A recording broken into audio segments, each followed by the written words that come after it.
Hello students, how are you? I'm fine, thank you. Okay, I will deliver the lecture of first unit of class 8. Okay, this unit is related a glimpse of our culture, right? Yes, sir. So we will learn from here actually the main topic, and actually you will be benefited if you give the attention in this class. Okay, so let's go.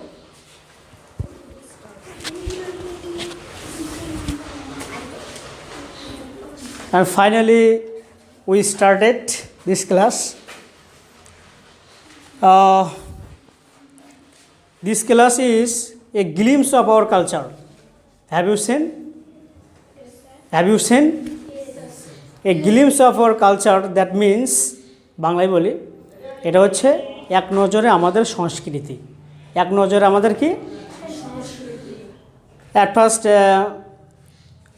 I will give you I introduce myself. This is Ratan Mondal.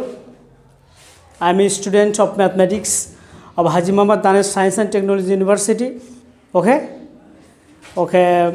this class is on a glimpse of our culture. আমাদের এক নজরে আমাদের কি সংস্কৃতি, culture মানে হচ্ছে সংস্কৃতি, ঠিক আছে? তাহলে দেখো, after we have studied this unit we will be able to, এর মানে হচ্ছে এই অধ্যায়টা পড়ে আমরা কি কি শিখব। উই উইল এবল টু মানে আমরা সক্ষম হব, কি হব? সক্ষম হব। সেটা দেখো, read and understand text through silent reading, ঠিক আছে? আমরা কি করব? এই ইউনিটটা পড়ব এবং বুঝব কিসের মাধ্যমে দিয়ে নীরবতার সহিত এই অধ্যায়টা ভালোভাবে কি করব? পড়ব, ঠিক আছে? তারপরে 2 নাম্বারটা কি বলছে? ইনফার মিনিং ফরম কনটেক্সট, ঠিক আছে? মানে এই যে কনটেক্সটটা দেয়া আছে এখান থেকে প্রাসঙ্গিক যে অর্থগুলো আছে সেই অর্থগুলো আমরা কি করব? বের করব, ঠিক আছে? তারপরে কি আছে? Ask and answer the questions. এই অধ্যায়টা পড়ে আমরা কোশ্চেন করব এবং এখান থেকে অ্যান্সার বের করব। তারপরে কি আছে? Right answers to the questions, এবং প্রশ্নগুলোর উত্তর দেওয়ার চেষ্টা করব। রাইট শর্ট কম্পোজিশন, এবং এটার উপরে আমরা কি করব? একটা রচনা তৈরি করব, ঠিক আছে?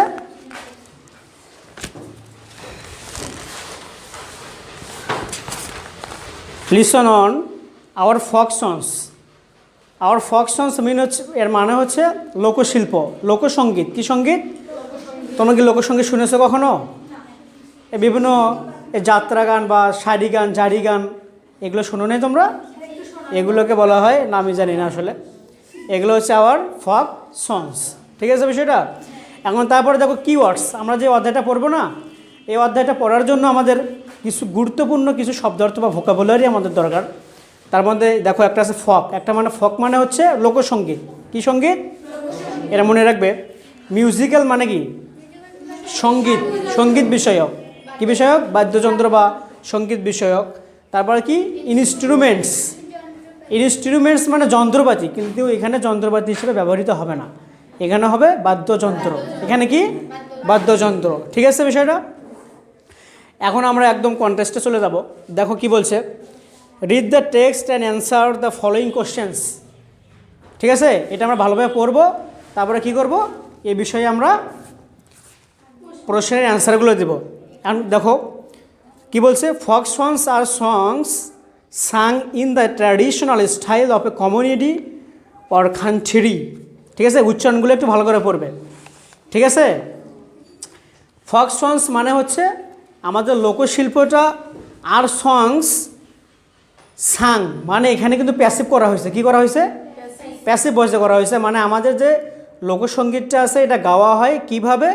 In the traditional style of a community or country. Traditional মানে হচ্ছে ঐতিহ্যবাহী। কি বাহী? এটা কিন্তু অ্যাডজেক্টিভ। এটা কি? Style of a community of our country. একটা দেশের বা একটা জাতির যে প্রচলিত যে ধারাটা থাকে সেই ধারা অনুযায়ী কিন্তু আসলে এই যে লোকসঙ্গীতগুলো গাওয়া হয়। বিষয়টা বোঝা গেছে? তারপরে দেখো, here the traditional style includes মানে অন্তর্ভুক্ত করে, কি করে?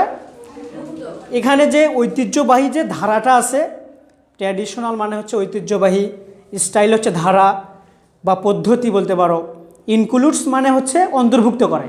আর যদি স্কুলুডস থাকতো তাহলে বাদ দেওয়া। স্কুলুডস মানে কি? বাদ দেওয়া। দ্য থিমস মানে কি?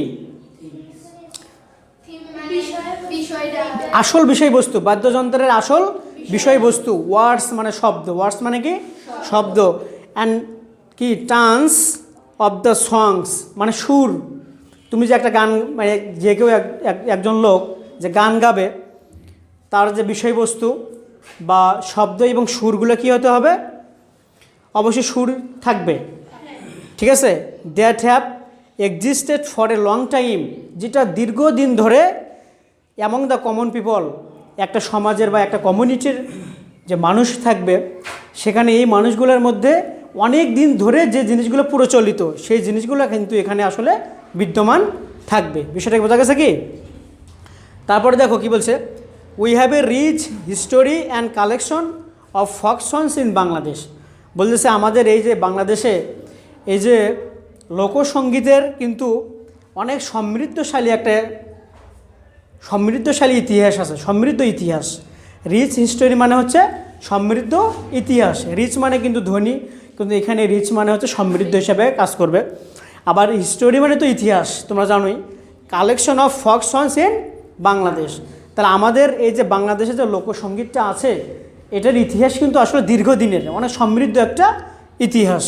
তারপর কি বলছে, অফ দেম তাদের মধ্যে, পল্লীগীতি, ভাচিয়ালি, ভাওয়াইয়া, জারি, sari, Gambhira, Lalongiti, পালাগান and songs of Hason Raja are very popular.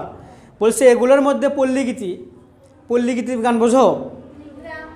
গ্রামগঞ্জে যেগুলো নর্মালি হয়ে থাকে এগুলোকে আমরা বলবো পল্লীগীতি। ভাচিয়ালি গান কারা গায়? হ্যাঁ, মাঝি নৌকা গাইতে গাইতে যে গানগুলো গায় এগুলোকে বলবো আমরা কি? ভাচিয়ালি। ভাওয়াইয়া গান, রংপুরে ভাওয়াইয়া গান শুনছো না? আঞ্চলিকের ভেদে কিন্তু গানগুলো পরিবর্তন হয়ে যায়, অনেক জায়গায় অনেক নাম। যেমন দেখো রংপুর অঞ্চলে এগুলোতে কিন্তু ভাওয়াইয়া গান। আবার জারি, শাড়ি এগুলো কিন্তু তোমাদের না, একই গান না, একটু আলাদা গান আছে। জারি এবং শাড়ি এগুলো হিন্দু এবং মুসলমানদের মধ্যে যে পালা গান হয় না, সে পালা গান হচ্ছে জারি শাড়ি। বিষয়টা বোঝা গেছে কি? তারপর গম্ভীরা হচ্ছে চাঁপাইনবাবগঞ্জে। কোথায়? এটা এক ধরনের চাঁপাই বা রাজশাহী অঞ্চলে এই গম্ভীরা গানগুলো গাওয়া হয়। লালনগীতি যারা লালনের ভক্ত, বিশেষ করে কুষ্টিয়ায় লালনের মাজার আছে, সেখানে এই গানগুলো গাওয়া হয়। পল্লী পালা গান and songs of Hason Raja নামে একজন মরমী রাজা ছিল, এর নাম কি? মরমী রাজা। এই হাসন রাজা বিভিন্ন গান গাইছে, সেই গানগুলোকে হাসন রাজার গানের রূপে কালেকশন বের করা হয়েছে। বিষয়টা বোঝা গেছে? আর ভেরি পপুলার মানে এগুলো খুবই জনপ্রিয়। বিষয়টা বোঝা গেছে? বলো তো ভেরিটা কোন পার্টস অফ স্পিচ? অ্যাডভার্ব। অবশ্যই অ্যাডভার্ব, তাই না? ভেরিটা অ্যাডভার্ব না? অবশ্যই adverb. The traditional musical instruments are usually played with this songs. বলতেছে এই ঐতিহ্যবাহী বাদ্যযন্ত্রের মানে এই সঙ্গীতের জন্য যে বাদ্যযন্ত্রগুলো থাকে এগুলো ইউজুয়ালি প্লেড উইথ দিস সংস। এই গানগুলো গাওয়ার সময় এগুলো কী করা হয়? বাজানো হয়। তাহলে আমরা এখান থেকে কী শিখলাম? From this text what will we learn? Can you explain?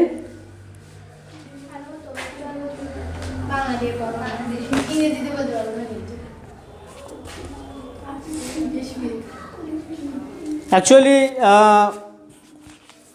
look at A.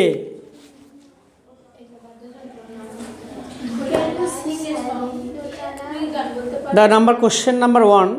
Can you sing a song? তুমি কি একটা গান গাইতে পারো? যদি তুমি গান গাইতে পারো তখন তুমি বলবে yes I can. Yes. আর যদি তুমি না বলতে পারো তখন বলবে no I can't. No I can't. আমি পারি না, ঠিক আছে? তারপরে দেখো কি বলছে, can you play any of this musical instruments? তুমি কি বাদ্যযন্ত্রগুলোর মধ্যে কোনো একটা বাদ্যযন্ত্র বাজাতে পারো? যদি তুমি বাজাতে পারো তাহলে তুমি বলবে yes I can play harmony. Guitar হতে পারে না, যদি গিটার পারো তো গিটার বাজালে, আর যদি না পারো তা কী বলবে, নো আই কান্ট। ঠিক আছে, তারপরে কোশ্চেনটা দেখো, do you know anybody who can play any of this instruments?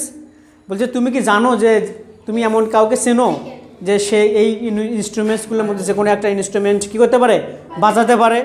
Yes, I know. Tell what you know about her, তুমি তার সম্পর্কে কী জানো বলো। বলতে পারবে না? অবশ্যই বলতে পারবে নাকি? তাহলে দেখো আমরা যে এই অধ্যায়টা পড়লাম না, তাহলে এই অধ্যায়টা পড়ে এই যে কোশ্চেনগুলো দেওয়া আছে না, এই কোশ্চেনগুলো আমরা অ্যান্সার করার চেষ্টা করব। কি বলছে, হু ইউজুয়ালি লাইকস আওয়ার ফক সংস? আমাদের এই যে লোকসঙ্গীতগুলো আছে না, এই লোকসঙ্গীতগুলো নর্মালি কারা পছন্দ করে? বাঙালিরা। ঠিক আছে না? তাহলে কি লিখবা, the Bengalis usually likes our folk songs. তারপর কি বলছে, can you name some well known folk singers? হ্যাঁ, তারপরে আর কি বল, আব্দুল করিম। ঠিক আছে না? তারপরে আর কি কি আছে, আব্দুল করিম বয়াতি, এরকম কিছু আছে না, আব্দুল কুদ্দুস বয়াতি। তো এরা কিন্তু, হ্যাঁ আর নামই কুদ্দুস, এরা কিন্তু ইংলিশগুলো এগুলো ভালো করতে পারে। তারপরে কি বলছে, do you like functions? If you do, যদি তুমি পছন্দ করো, who is your favourite folk singers? কে, Hason Raja, Lalon Fakir? Okay fine. Which song or songs do you like most? তুমি কার গান সবচেয়ে বেশি পছন্দ করো? কোন গানটি? হাসন রাজা, হ্যাঁ রাইট। 4 নম্বর question, look at the musical instruments in the activity A above and say which instruments go well with the folk songs? এই যে আমাদের যে লোকসঙ্গীতগুলো হয় না, এই লোকসঙ্গীতগুলোর মধ্যে উপরে দেখো 1 নম্বর একটা চার্টে দেওয়া আছে কোন কোন জিনিসগুলো আসলে এই জায়গায় সবচেয়ে ভালো ব্যবহৃত হয়। দেখো এখানে আছে দোতারা আছে, সারিন্দা আছে, গিটার, বেম্বু ফ্ল্যাট, তবলা, পিয়ানো, হারমোনিয়াম অ্যান্ড একতারা। কোনটি? তবলা, একতারা, তারপরে হচ্ছে দোতারা, এগুলো কিন্তু ইম্পর্টেন্ট এই জায়গার। তারপরে কি বলছে দেখো, ডিসকাস ইন গ্রুপস, মানে বলছে গ্রুপে এটা আলোচনা করো, whether the modern instruments like the guitar and the piano could be played with the folk songs. মানে আধুনিক যে বাদ্যযন্ত্র, সেই বাদ্যযন্ত্রে মানে লোকসঙ্গীত গাওয়ার জন্য যে বাদ্যযন্ত্রগুলো ব্যবহার করা হয়, এই বিষয়গুলো like the guitar piano could B, মানে এটা গাওয়ানো যায় কি না, বলতেছে লোকসঙ্গীতে যে বাদ্যযন্ত্রগুলো ব্যবহার করা হয়, বর্তমানে আধুনিক মানে যে গানগুলো হয় সেগুলোকে এগুলো ব্যবহার করা যায় কিনা, এটা গ্রুপ নিয়ে একটা কী বলছে, আলোচনা করার জন্য বলছে। তাহলে আসলে কিন্তু আমরা আজকে এই অধ্যায় থেকে যা শিখলাম সেটা হচ্ছে আমাদের যে সংস্কৃতি, এই সংস্কৃতির উপরে। এই জন্য বলছে গ্লিমস অফ আওয়ার কালচার। এই গ্লিমস অফ, এটা কিন্তু একটা ফ্রেশ, এটা কিন্তু একটা মানে এক নজরে, আর আওয়ার কালচার মানে আমাদের সংস্কৃতি সম্পর্কে। তাহলে নেক্সটে যদি কোশ্চেন করি তাহলে এই সম্পর্কে পাওয়া যাবে কি যাবে না? আচ্ছা, তাহলে আমাদের ক্লাস আজকে এখানেই টানলাম। আসসালামু আলাইকুম রহমতুল্লাহ।